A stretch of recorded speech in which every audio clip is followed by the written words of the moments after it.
Modern Literary Theory, Poststructuralism, recording number 13. Actually, the portions are over, but in beginning theory text by Peter Barry, we can see the practical examples of certain theories, all the theories explained. അതാണ് ഒരു certain ചെറിയതാണെങ്കിലും texts എടുത്തുകൊണ്ട് അതെങ്ങനെയാണ് നമ്മൾ പഠിച്ച theory പിന്നെ practically അതൊരു literary വർക്കിൽ how they are analysing A literary work using this theory എന്ന് കാണാൻ പറ്റും. അപ്പം അങ്ങനെയാണ് നമ്മൾ ബാരിയിൽ ഈ ഡികൺസ്ട്രക്ഷന് നമുക്ക് രണ്ട് എക്സാമ്പിൾസ് കാണാൻ പറ്റും. And we will see Dylan Thomas' poem, A Refusal to Mount the Death by Fire of a Child in London. That poem we analyze not just on a surface level as we usually do with the meaning, but we are going for a deconstructive reading. അതുകൊണ്ട് തന്നെ പോയത്തിൻ്റെ complete reading I am not going to make it here. Still നമുക്കത് വായിക്കാൻ അത് അപ്പൻഡിക്സിലുണ്ട്. The poem is readily available, so you can check it out. But ഇവിടെ നമുക്ക് ഡികൺസ്ട്രക്ഷൻ്റെ example അല്ലെങ്കിൽ ഡികൺസ്ട്രക്ഷൻ എന്ന പ്രോസസ്സിന് ബാരി 3 സ്റ്റേജസ് ആയിട്ട് പറഞ്ഞു തന്നിട്ടുണ്ട്. അതായത് 3 സ്റ്റേജിലൂടെ അങ്ങനെ അല്ലാതെയും ചെയ്യാം. പക്ഷേങ്കിൽ ഏറ്റവും മെത്തഡോളജിക്കലി പോവുകയാണെങ്കിൽ ഈ 3 സ്റ്റേജസും ഹെൽപ്ഫുൾ ആയിരിക്കും എന്നുള്ള രീതിയിലാണ് പറയുന്ന എക്സ്പ്ലനേഷൻ പോകുന്നത്. So first is about the verbal stage, then about textual stage, then about linguistic stage. The verbal stage actually it's almost connected with or similar to close reading, that is checking for paradoxes, contradictions. ഇതൊക്കെ കാണണമെങ്കിൽ ഒരു close reading ആണ് നമുക്ക് ഏറ്റവും apt ആയിട്ടുള്ളത്. പിന്നെ textual സ്റ്റേജിൽ എന്ന് പറഞ്ഞാൽ it's an overall view. Textual എന്ന് പറയുന്നത് ഒരു ഓവറോൾ വ്യൂ ആണ്.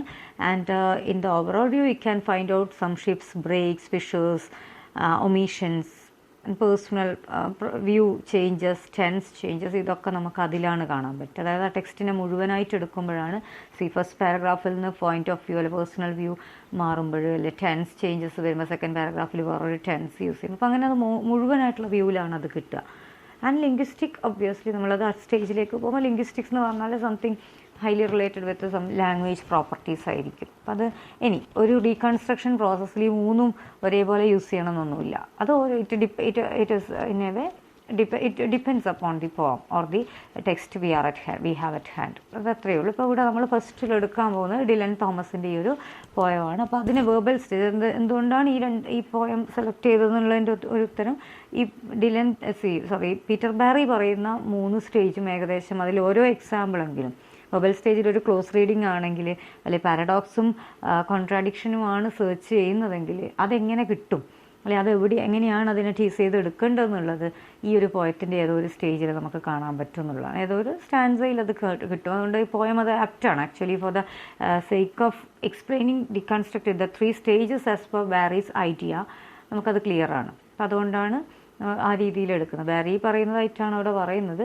So that's all. അത്രയേ ഉള്ളൂ. അത് ഡികൺസ്ട്രക്ഷൻ എന്ന് പറയുന്ന തിയറിയുമായിട്ടല്ല അതിൻ്റെ ഹൈ ലെവൽ ഇൻ്റലക്ച്വൽ സെക്ടറുമായിട്ടൊന്നും ബന്ധമുള്ളത്. അല്ലെങ്കിൽ നമുക്കൊരു ടെക്സ്റ്റിന് എങ്ങനെ അത് ചെയ്യാമെന്നുള്ളതേ ഉള്ളൂ. That's all. അത് വളരെ സിംപ്ലി നമ്മളൊരു ഏത് അനാലിസിസും ചെയ്യുന്നത് പോലെ അതിന് 3 സ്റ്റേജ് ആയിക്കഴിഞ്ഞാൽ ഇറ്റ് വിൽ ബി ഈസി എന്നുള്ള അത്രയേ ഉള്ളൂ.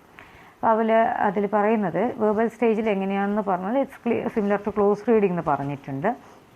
അപ്പോൾ ഇവിടെ വേറൊന്നുമില്ല. അപ്പോൾ ആ ഒരു പോയം നമ്മൾ ആസ് എ ഹോൾ വായിച്ചു കഴിഞ്ഞാൽ from the very title it self you can understand it something about the death, ഒരു ഡെത്ത് കണക്റ്റഡ് ആണ് എന്നുള്ള ഒരു കോൺസെപ്റ്റ് ഉണ്ട്. പിന്നെ ബൈ ഫയർ ആണ്, എന്തോ ഒരു ലൈക്ക് അൺനാച്ചുറൽ ഡെത്തിനെ പറ്റിയാണ്. പിന്നെ ഒരു കുട്ടിയുടെ മരണത്തിനെ പറ്റിയാണ് പറയുന്നത്. That's all we get from the title സർഫസിലായാലും അല്ലെങ്കിൽ ഒരു റീഡിങ് ജസ്റ്റ് ഒരു കാഷ്വൽ റീഡിങ്ങിൽ ഇത്രയും കാര്യങ്ങൾ തന്നെയാണ് നമുക്ക് മനസ്സിലാവുക. അതിനുശേഷം നമ്മൾ ഡികൺസ്ട്രക്റ്റീവ് റീഡിങ്ങിൽ പോകുമ്പോൾ first we analyse the poem at verbal stage. ആദ്യം പറയുന്നത് involves looking in the text for paradoxes and contradictions ആണല്ലോ. അപ്പോൾ ഇവിടെ ഈ റീഡിങ്ങിൽ ആദ്യം തന്നെ എടുക്കുന്നത് ഫൈനൽ ലൈനാണ്. ആ ഫൈനൽ ലൈൻ ഇതാണ്: after the first death there is no other. അതിൽ നമുക്ക് സാധാരണ നോക്കുമ്പോൾ ഡെത്ത് എന്നുള്ളൊരു പോയിന്റിലെ വേർഡൊക്കെയാണ് നമ്മൾ ചിലപ്പം നമ്മളതിന് മേലാണ് നമ്മളെ ശ്രദ്ധ പോവുക. We may have the our attention may be towards the term called death. Because നമ്മളെ പോയം ഓൾറെഡി ഇങ്ങനെ ഒരു ടൈറ്റിൽ കാണുമ്പോൾ തന്നെ നമ്മളെ മുഴുവൻ അറ്റൻഷനും അങ്ങോട്ടേക്ക് പോയി. പിന്നെ നമ്മൾ അതിൻ്റെ ഉള്ളിലും കോൺട്രാഡിക്ഷനും പാരഡോക്സ് എന്ത് കണ്ടാലും പിന്നെ നമ്മൾ ഡെത്ത് റിലേറ്റഡ് ആയിട്ടുള്ള എന്തെങ്കിലും ഉണ്ടെങ്കിൽ അത് സെർച്ച് ചെയ്യും. That's all what happens at a surface level reading. But ഇവിടെ എന്താണ്, ആദ്യം തന്നെ ഫൈനൽ ലൈനാണ് ഇവിടെ അനലൈസ് ചെയ്യുന്നത്, നോട്ട് ദ ഫസ്റ്റ് ലൈൻ. നമ്മൾ സാധാരണ എങ്ങനെയാണ് ഒരു പോയമോ അല്ലെങ്കിൽ ഒരു ഷോർട്ട് സ്റ്റോറിയോ, even if it is a fiction, we have the tendency to start from the very first page then to this chronological order or chapter wise, അങ്ങനെയെല്ലാം അതൊന്നും അങ്ങനത്തെ എല്ലാം ഡിസ്മാൻറ്റിൽ ചെയ്യാണ് ഇവിടെ. അങ്ങനത്തെ ഒരു കോൺസെപ്റ്റ് ഇവിടെ നമുക്ക് പാരഡോക്സ് ആണ് നോക്കുന്നത്. പാരഡോക്സ് കാണുന്നത് ഞാൻ ലാസ്റ്റ് ലൈനിലാണ്. So let it come first. There is no order, there is no chronology. ഇങ്ങനത്തെ സംഭവങ്ങളൊക്കെ നമ്മളെ കോൺസെപ്റ്റുള്ള ഈ ഒരു ഓർഡറിങ്ങും കാര്യങ്ങളും സെൻറ്ററിങ്ങും പൊസിഷനും എല്ലാം മാറ്റിമറിക്കുകയാണ് ഇവർ ആദ്യം തന്നെ. അപ്പോൾ ആ ഫൈനൽ ലൈനിൽ after the first death there is no other. പെട്ടെന്ന് കാണുമ്പോൾ നമുക്ക് പ്രശ്നങ്ങളൊന്നുമില്ല, പക്ഷേ ആ സ്റ്റേറ്റ്മെൻറ്റ് എന്താണ്, it's highly contradictory. It contradicts and refutes it self. കാരണം അതൊന്ന് നമ്മൾ ആലോചിച്ച് നോക്കിക്കേ, ആഫ്റ്റർ ദ ഫസ്റ്റ് ഡെത്ത്, ആദ്യത്തതിന് ശേഷം പിന്നെ ഇല്ല എന്ന് പറയുമ്പം, ആദ്യത്തെ എന്ന് പറയുമ്പം ഫസ്റ്റ് എന്ന് പറഞ്ഞൊരു പൊസിഷൻ നമ്മൾ ഒന്നിന് അലോട്ട് ചെയ്യുമ്പോൾ obviously that means second, third, fourth, അങ്ങനെ 2, 3, 4 സ്ഥാനങ്ങൾ വരുമ്പോൾ മാത്രമേ ഫസ്റ്റ് എന്നുള്ളതിനൊരു എക്സിസ്റ്റൻസ് ഉള്ളൂ. നമ്മൾ പറയുമല്ലോ മാസ്റ്റർ സ്ലേവ് റിലേഷൻഷിപ്പ്, സ്ലേവ് ഇല്ലെങ്കിൽ മാസ്റ്റർ ഇല്ല എന്ന് പറയുന്നതിൻ്റെ ഏകദേശം വേറൊരു രൂപമാണിത്. അപ്പോൾ ഇത് നമ്മളൊരിക്കലും ഒരു പോയം അതിൻ്റെ ആക്ച്വലി നമ്മളതിൻ്റെ ടൈറ്റിൽ ഡെത്ത് എന്നൊക്കെ കാണുമ്പോൾ ഇങ്ങനെയുള്ള സാധനങ്ങളൊന്നും നമ്മൾ നോക്കൂല. അത് നോക്കലാണ് ആക്ച്വലി ഡീകൺസ്ട്രക്റ്റീവ് ക്രിറ്റിക്സിൻ്റെ മെയിൻ പർപ്പസ്. ഇപ്പോൾ അവിടെ എന്താണ്, if something is called the first then a sequence is implied of the second, third, fourth and so on, so that the first death clearly implies at the literal level that there will be others. അതാണ് first എന്ന് പറഞ്ഞാൽ literally നമ്മൾ നോക്കുമ്പോൾ എന്തായാലും അടുത്തത് follow ചെയ്തേ പറ്റൂ, അല്ലെങ്കിൽ ഫസ്റ്റ് എന്ന് പറഞ്ഞൊരു സാധനം ഇല്ല, ഒന്നുമില്ല, അങ്ങനെ പൊസിഷനിങ്ങിൻ്റെ ആവശ്യം വരുന്നില്ല എന്നുള്ളതാണ്. അപ്പോൾ എന്താണ്, such internal contradictions indicate languages endemic unreliability and slipperiness. And again another major attempt on the part of this deconstructive critics, that is to make us convinced of the അൺറിലയബിലിറ്റി. അതാണ് ലാംഗ്വേജിനെ സ്ട്രക്ചറലിസം എത്രമാത്രം ഹൈറ്റിൽ കൊണ്ടുവച്ചു അവിടുന്ന് അതിനെ എങ്ങനെയാണോ എടുത്ത് താഴെ ഇടുക എന്നുള്ളതാണ്. That's what they are trying with. So ഇത് നമുക്ക് വിശ്വസിക്കാൻ പറ്റുന്ന മീഡിയ ഒന്നുമല്ല. At any time it may make you നിങ്ങൾ വിചാരിച്ചതിൻ്റെ അപ്പുറവും ഇപ്പുറവും ഉള്ള അല്ലെങ്കിൽ അതിൻ്റെ എത്രയോ ബിയോണ്ടുള്ള മീനിങ്സിലേക്ക് കൊണ്ടെത്തിക്കും എന്ന് കാണിച്ചെടുത്തും കൂടിയാണ്. So that's a kind of slipperiness. പിന്നെ അടുത്തത് വേറൊരു ലൈൻ നമ്മൾ എടുക്കുകയാണ്. Use of the word until in combination with never. വേറൊരു പ്രശ്നം പറയുന്നതാണ്, അൺടിലും നെവറും ഒരുമിച്ച് യൂസ് ചെയ്തിട്ടുണ്ട് ഒരു ലൈനിൽ. എന്താണ് പ്രശ്നം? അൺടിൽ എന്ന് പറയുമ്പം ഇങ്ങനെയാണ്, വെയിറ്റ് അൺടിൽ ഐ റീച്ച് എന്നൊരു സെൻറ്റൻസ് എടുക്കുക. It's not from the poem, but അങ്ങനെ പറയുമ്പോൾ അൺടിൽ എന്ന് പറയുമ്പോൾ എന്താണ്, ഒരാളൊരു കാര്യം അൺടിൽ അവിടെ വരെ എന്ന് പറയുമ്പോൾ അതിൻ്റെ അപ്പുറം ഉണ്ട് എന്നുള്ളത് കൊണ്ടാണ് അൺടിൽ എന്ന് പറയുന്നത്. അല്ലെങ്കിൽ അങ്ങനെ പോകും. പിന്നെ നെവർ എന്ന് പറയുമ്പോഴോ അവിടെ അതിന് കണ്ടിന്യൂറ്റി ഇല്ല. അൺടിൽ എന്ന് പറയുന്ന ഒരു ബ്രേക്കിന് ശേഷം something is to come, something will be there എന്നുള്ള നോഷൻ ഓൾറെഡി അൺടിലിനെ ഫോളോ ചെയ്യുന്നുണ്ട്. പിന്നെ എങ്ങനെയാണ് അൺടിൽ നെവർ യൂസ് ചെയ്യുന്നത് എന്നുള്ള കോൺട്രാഡിക്ഷനും എടുത്തു വരികയാണ്. അപ്പോൾ ഇങ്ങനെ നമുക്കൊരിക്കലും പെട്ടെന്നൊരു റീഡിങ്ങിൽ നമുക്കൊന്നും തോന്നാത്ത, ഒരു കോൺട്രാഡിക്ഷനും തോന്നാത്തടുത്താണ് ഇവർ ടീസ് ചെയ്തെടുക്കുകയാണ്. That's why it is called the repressive unconscious of word or paragraphs or some whole passages. ഇതിൽ നമുക്കൊരു we are at wonder, we are in a way at like ഒരു വണ്ടർസ്റ്റക്ക് അവസ്ഥയാണ് വരിക. ഇങ്ങനെയൊക്കെ ഉണ്ടായിരുന്നു ഇതിൽ എന്നുള്ളതാണ്. Then another facet of poststructuralism is a tendency to reverse the polarity of common binary oppositions. അത് വേറൊന്നാണ്. അത് ഇങ്ങനെ തന്നെയാണ് ഈ പറയുന്ന സ്റ്റേജസ് എക്സ്പ്ലെയിൻ ചെയ്യുന്നതിൻ്റെ ഇടയിൽ ഡീകൺസ്ട്രക്ഷൻ്റെ ചില ടെക്നീക്സും കൂടി പറഞ്ഞു വരുന്നതാണ്. അതായത് ബൈനറി ഓപ്പോസിഷൻസിനെ റിവേഴ്സ് ചെയ്തിടുക. അതായത് നമ്മൾ മെയിൽ ഫീമെയിൽ എന്ന് പറയാനുള്ളൊരു ടെൻഡൻസി എപ്പോഴും ഉണ്ട്. അതെന്തുകൊണ്ടാണ് എപ്പോഴും നമ്മൾ unknowingly we are accepting the bias or the secondary position, that is for the female, and the first or the highest position, the priority is given to male, masculine gender. അപ്പോൾ അതിനെ വേണ്ടി deliberately എന്ത് ചെയ്യുവാണ്, female mail എന്നുള്ള രീതിയിലേക്ക് മാറ്റി എഴുതുക. Day night, light dark, ഡേയും നൈറ്റും. എപ്പോഴും നൈറ്റ് ഡേ എന്ന് എഴുതുന്ന ടെൻഡൻസി നമുക്കില്ല. അപ്പോൾ അതിനെയൊക്കെ ഡെലിബറേറ്റ്ലി ഈ പോയറ്റ് ലൈൻസിൽ നമുക്ക് ഈ രീതിയിൽ ഈ ഒരു പ്രിവിലേജ് ചിലപ്പോൾ സെക്കൻഡ് ടേമിന് കൊടുത്തതായിട്ട് ഈ ഒരു പോയത്തിൻ്റെ പല ലൈൻസിലും എടുത്ത് കാണിക്കുന്നുണ്ട് പിന്നെ ഡീകൺസ്ട്രക്ഷനിൽ. അതായത് so that the second term rather than the first is privileged. When you reverse a binary the second term is privileged rather than the first and regarded more desirable. അപ്പോൾ അത് എങ്ങനെയാണ് ഈ പോയത്തിൽ ഡിലൻ തോമസ് കൊണ്ടുവരുന്നതെന്ന് നോക്കാം. Thus in the poem of Dylan Thomas it seems to be darkness rather than light which is seen as engendering life. ഇപ്പോൾ ഡാർക്ക്നെസ്സിന് എപ്പോഴും നമ്മളൊരു നെഗറ്റീവ് കൊണോട്ടേഷൻ കൊടുത്തുകൊണ്ടാണ് പറയുക. അത് വളരെ beautifully it is there in life of fight. That is it is very absurd to call the night as dark with this much stars as it's on. Exact sentence ഒന്നുമല്ല, the concept is this. അതാണ് ഇത്രയും stars പിന്നെ സ്വന്തമായിട്ടുള്ളൊരു രാത്രിനെ നിങ്ങൾ എങ്ങനെയാണ്, എന്ത് ധൈര്യത്തിലാണ് നിങ്ങൾ dark എന്ന് വിളിക്കുക എന്നുള്ളൊരു ഭയങ്കര നല്ലൊരു ചോദ്യമുണ്ട് ആ ഒരു നോവലിൽ. അപ്പോൾ അതേ സാധനമാണ് ഇവിടെ പറയുന്നത്.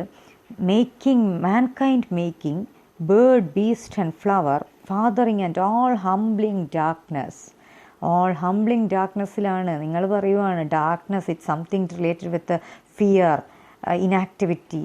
പക്ഷേ അവിടെ എന്താണ് mankind making. See some people they are making, they are in life activities, they are going to make their generations. Bird, beast and flower. Flowers വീഴുന്നത് രാത്രിയാണ് അതിൻ്റെ എക്സാക്റ്റ് ദ അൺഫോൾഡിങ് ഹാപ്പൻസ്. ഇങ്ങനെയാണ് നമ്മളൊരിക്കലും പകൽ അങ്ങനെ വിരിയുന്ന പൂക്കളെ കാട്ടി ഏറ്റവും കൂടുതൽ രാത്രി വിരിയുന്ന പൂക്കളാണ്.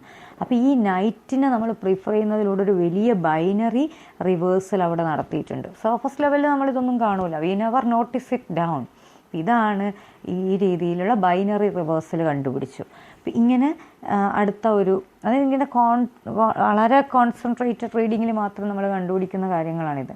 And this paradox reflects the way the world of this form is simultaneously a recognizable version of the world we live in and an inversion of that world. അതാണ് നമ്മൾക്ക് എപ്പോഴും the tendency is to prefer the light or the day time. But അതിൽ എത്രമാത്രം light ഡാർക്ക്നെസ്സിനും importance ഉണ്ട്, അല്ലെ അതും എത്രമാത്രം preferable ആവുന്നു എന്നുള്ളത് കാണാൻ പറ്റുകയാണ്.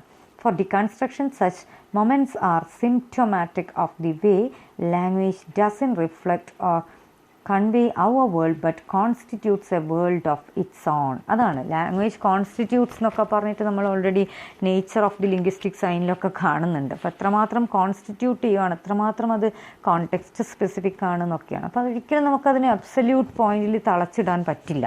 നമ്മൾ പറയുന്ന ഡാർക്ക് എപ്പോഴും നെഗറ്റീവും ലൈറ്റ് എപ്പോഴും പോസിറ്റീവും ആവണമെന്നില്ല. അത് തന്നെയാണ് ഇവർ പറഞ്ഞു കൊണ്ടുവരുന്നത്.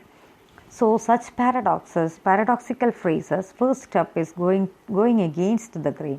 ഈ പാരഡോക്സിക്കൽ ഫ്രേസസ് തന്നെയാണ് ശരിക്കും ഒരു ഗ്രെയിനിന് എഗെയിൻസ്റ്റ് പോകുന്നതിൻ്റെ ഏറ്റവും വലിയ സ്റ്റെപ്പ്, മൂവിങ് ഫോർവേഡ് എന്ന് പറയാൻ പറ്റുക. So reading against it self, showing the signifiers at war with the signified. അതായത് സിഗ്നിഫയർ എന്ന് പറയുന്നത് ഒരു റെപ്രസെൻറ്റേഷനാണ്. ആ സിഗ്നിഫൈഡ് എന്ന് പറയുന്ന മീനിങ്ങുമായിട്ട് എപ്പോഴും വാറിലായിരിക്കും എന്നാണ്. Always the signifiers are possible to achieve another signifieds ആണ്. So revealing its repressed unconscious. Again all these oppositional readings are revealing the repressed unconscious too.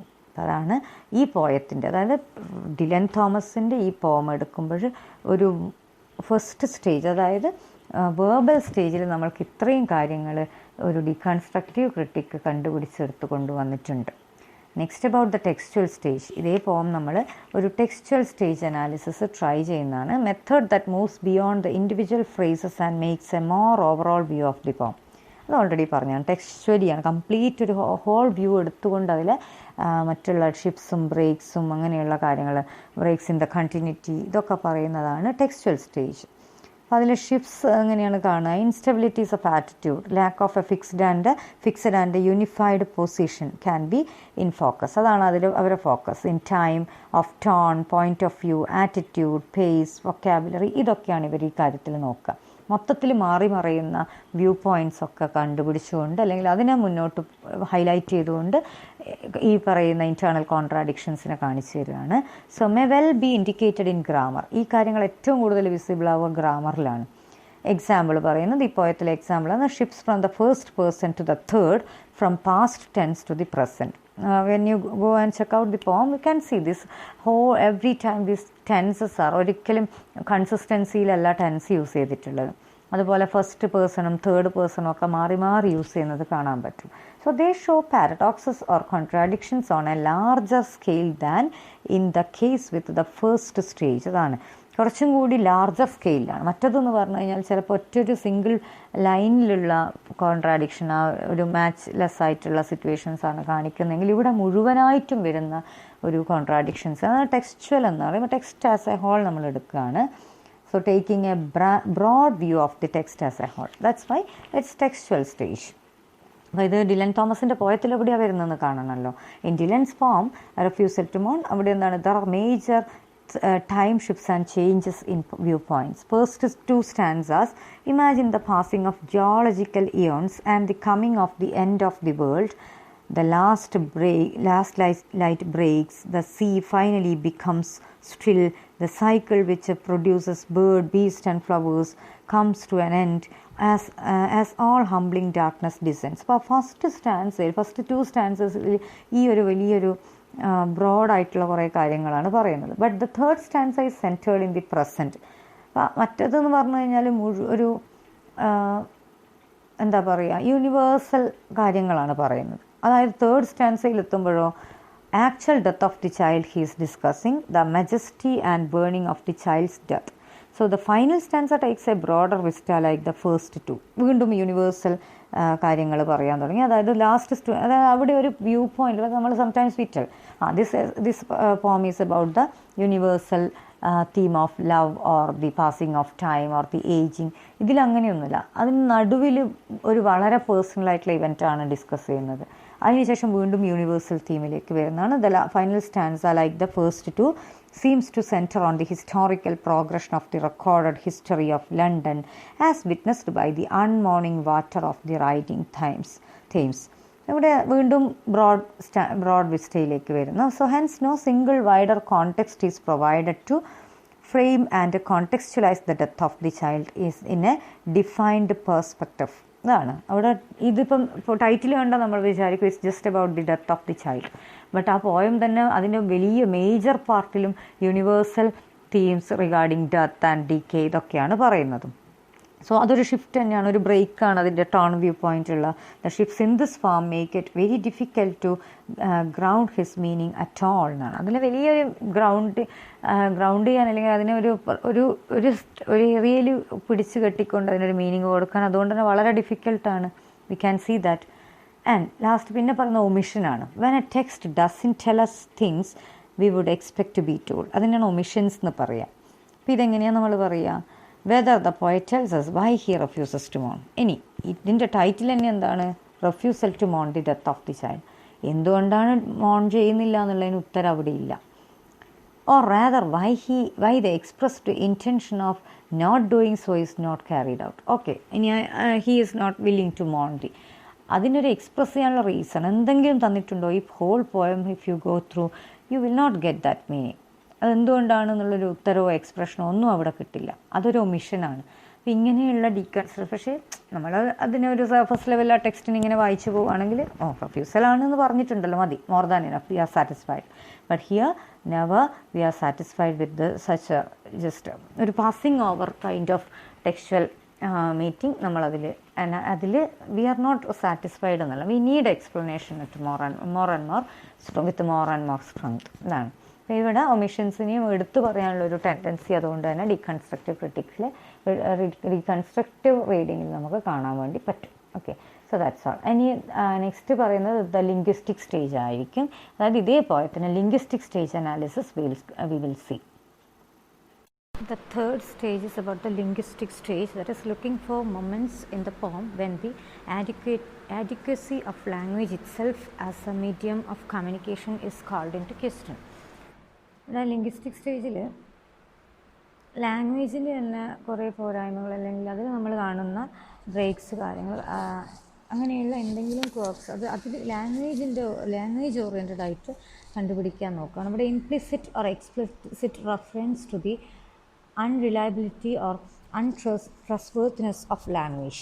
ഇവിടെ every time they are trying to project the unworthiness or any untrustworthy features of language. അതുകൊണ്ടാണല്ലോ language അത്ര reliable അല്ല എന്നുള്ള ഒരു structuralist വ്യൂവിനെ oppose ചെയ്തുകൊണ്ട് പറയാനാണ് ഇവരെ എപ്പോഴും ശ്രമിക്കുന്നതെന്നറിയാം. യാ for instance, from the poem I'm talking, saying that is something unsayable. നമ്മൾ പറയുകയാണ് ഇത് പറയാൻ പറ്റില്ല എന്ന് പറയുമ്പോൾ അവിടെ വലിയൊരു കോൺട്രാഡിക്ഷൻ ഉണ്ട്. saying that something is unsayable. So that something, to say something, you are adopting or you are accepting the language. അതിന് ആ ലാംഗ്വേജ് തന്നെയാണ് നമ്മൾ അതിനു വേണ്ടി യൂസ് ചെയ്യുന്നത്. But and then at the same time you are saying that unsayable, it is unsayable. അതെങ്ങനെയാണ് അങ്ങനെ പറയാൻ പറ്റുക? So saying that it is impossible to utter or describe something and then doing so, something contradictory. അപ്പോൾ അത് ലാംഗ്വേജിൻ്റെ ഒരു അൺറിലയബിലിറ്റി ആയിട്ടാണ് പറയുന്നത്. ടേബു എന്നുള്ള രീതിയിലാണെങ്കിലും അല്ലെങ്കിലും ഇത് പറയാൻ പറ്റില്ല എന്ന് പറയണമെങ്കിൽ already will have to utter that particular word. അപ്പോൾ അതാണ് അവിടെ വരുന്ന ഒരു unreliable nature of language. And saying that language inflates or deflates or misrepresents objects and continuing to use it anyway.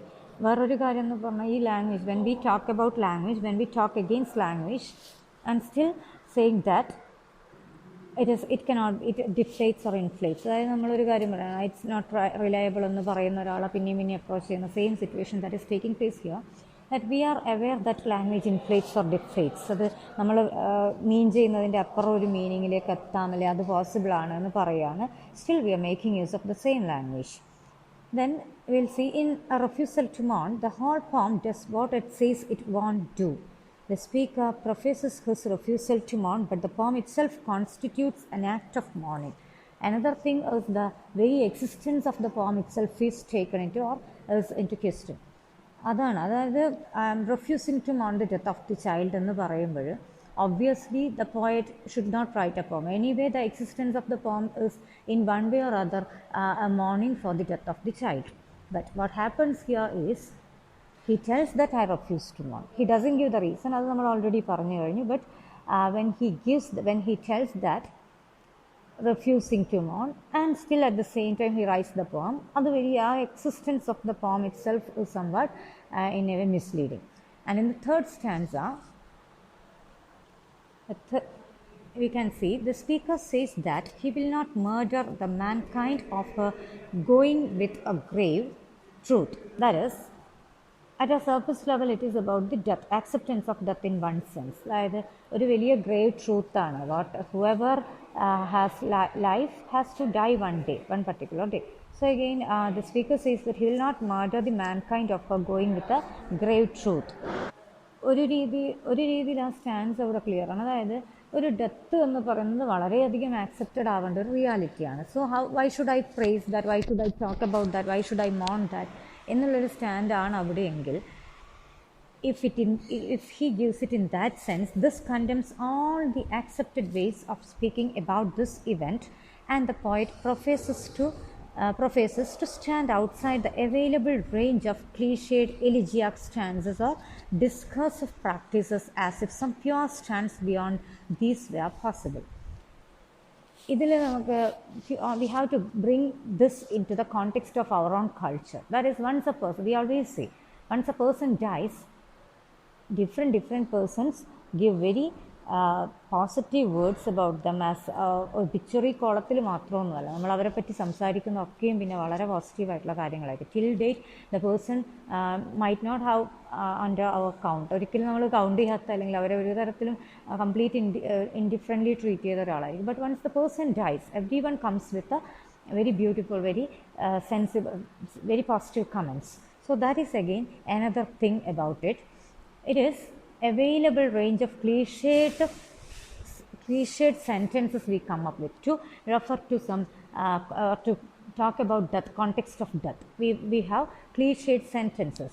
So this is again അങ്ങനെയുള്ള ഒരു practice, discursive practices, അതിനെതിരെയാണ് പറയുന്നതെങ്കിൽ the poet tells that I am not ready to subscribe to that means of talking for the sake of some dead person, just for the sake, നമ്മൾ പറയുമല്ലോ ഇപ്പോൾ convincing sake something, to tell something for the sake of convincing or to for the sake of formality, അങ്ങനെയാണെങ്കിൽ പോലും ആ രീതിയിൽ ചെയ്യാൻ okay willing അല്ല എന്ന് ദ പോയറ്റ് പറയുന്നതാണെങ്കിൽ, as if some another means, that is some pure stance beyond this were possible, അങ്ങനെയാണെങ്കിലോ ഒരു alternative പറയണം. നമുക്കിപ്പം if you are having a plastic നിരോധിക്കുമ്പം നമുക്കതിനൊരു ആൾട്ടർനേറ്റീവ് വേണം. We cannot go to big bazaars with some mud pot. നമ്മൾ പറയും വീട്ടിൽ നിന്നാണെങ്കിൽ നമ്മൾ പറയാം ഈ മീൻ വാങ്ങാൻ പ്ലാസ്റ്റിക് കവർ യൂസ് ചെയ്യുന്നതിന് പകരം we can bring our own mud പോട്ടെല്ലാം എടുത്തിട്ട് പോകാം, മൺചട്ടിയൊക്കെ എടുത്തിട്ട് പോകാം, that's fine.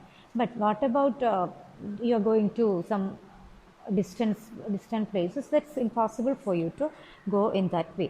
So that's again, so an alternative is preferred in that case, but that is not also referred here. That's not referred here by the poet, and that is why it is again under question. The stance of the poet is under question. At a surface level, we may not be thinking about all this.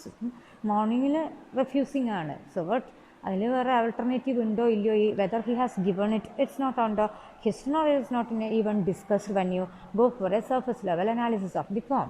But here again it has to be discussed and it has to be thought of. അതുകൊണ്ടാണ് deconstructive reading ഒരു entirely different പ്ലെയിനിൽ നിൽക്കാനുള്ള reason. And now about the poem, there comes only very general discussion. That's once deconstruction process is over, the text reveals itself as fractured, contradictory, symptomatic of cultural and linguistic malaise. That is, again, everywhere we will see only contradiction once the deconstructed reading of the text is over. And to show the disunity, as we always talk, contradictions, conflicts which the text cannot stabilize and contain. അതാണ് അവിടെ ഒരു alternatives ഒന്നുമില്ല. Most often those are gaps and which are not filled by the poet, which cannot be filled by the interpreters at ease. All these problems are there along with the deconstructive reading, and they are not worried about that. That is another positive point of that, because they are not trying for something to make it stabilize, to make it at an absolute point, to reach at an absolute point. They never make an attempt. And deconstruction, waking up that is another